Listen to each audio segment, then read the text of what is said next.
উত্তরা বিভাগে তুরাগ থানার একটি ক্লুলেস হত্যা মামলার রহস্য উদ্ঘাটন এবং আসামি গ্রেপ্তার প্রসঙ্গে আজকের যে প্রেস ব্রিফিং আপনাদের সকলকে স্বাগত জানাচ্ছি।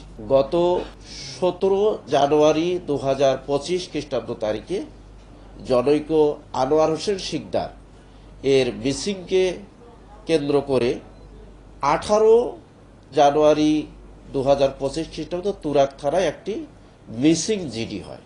এই জিডি তদন্তের এক পর্যায়ে আমরা জানতে পারি জনৈক আনোয়ার হোসেন উনি তুরাগের মেট্রো গোল চত্বর সংলগ্ন যে ডেস্কো অফিস রয়েছে সেই ডেস্কো অফিসের পূর্ব পাশে রায়দা বাসের যে ডিপো সেখানে তিনি হত্যা হয়েছে এবং তার এই হত্যাকাণ্ডে জড়িত ছিল সেখানকারই যে রায়দা বাসের ড্রাইভার, হেল্পার এবং ওখানকার যারা নাইট গার্ড ছিল। তো এই যে জিডি তদন্তের ধারাবাহিকতায় আমরা জানতে পারি যে জনৈক আনোয়ার হোসেন তিনি উত্তরা 7 নম্বর সেক্টরে 26 নম্বর 14 নম্বর বাসায় থাকতেন।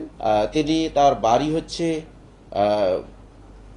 ওই বরিশাল সদরে।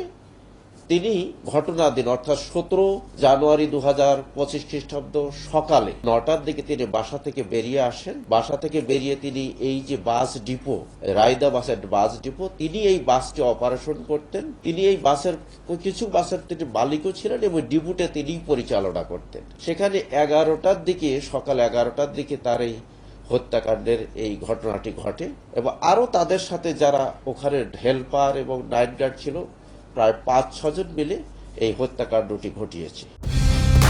কালার এক্সপার্ট, জর্জ স্যাপ এবং মাইল্ড অন হ্যান্ডস টেকনোলজি সমৃদ্ধ অরিক্স ক্রিস্টাল ওয়াশ আপনার লন্ড্রি এক্সপার্ট। এই হত্যাকাণ্ডে যারা জড়িত ছিল আসাদুলের সাথে আপনার সাথে ছিল আপনার সাজ্জাদ, তার সাথে ছিল সবুজ, তার সাথে ছিল আপনার শাকিল, তার সাথে ছিল আপনার কালাম এবং আসাদুলের একজন ভাগ্নে নাম, আমরা নামটা জানতে পারিনি। আমরা অপারেশন চালিয়ে আশুলিয়া এবং সাভার এলাকা থেকে আমরা 3 জনকে গ্রেপ্তার করি। 3 জনকে গ্রেপ্তার করে একজনের নাম হচ্ছে আবুল কালাম নামে পরিচিত, একজনের নাম হচ্ছে শাকিল, একজনের হচ্ছে সবুজ। এরা রায়দা বাসের ড্রাইভার, হেল্পার এবং নাইট গার্ডও গিরিও ওখানে করেছেন। তাদেরকে ব্যাপক জিজ্ঞাসাবাদে আমরা জানতে পেরেছি তারা এই হত্যার সাথে জড়িত।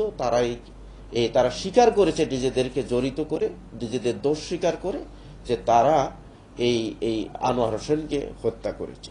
রায়দা বাসকে ক্রয় বিক্রয় এবং অর্থ দেনা পাওনা নিয়ে তাদের মধ্যে বিরোধ হয়। জনৈক আনোয়ার হোসেন একটি বাস আসাদুলের কাছে বিক্রি করে 18 লক্ষ টাকায়, এই প্রতি মাসে 50,000 কোটি টাকা দেওয়ার কিস্তিতে, কিন্তু এভাবে আসাদুল প্রায় 12 লক্ষ টাকা পরিশোধ করেছে।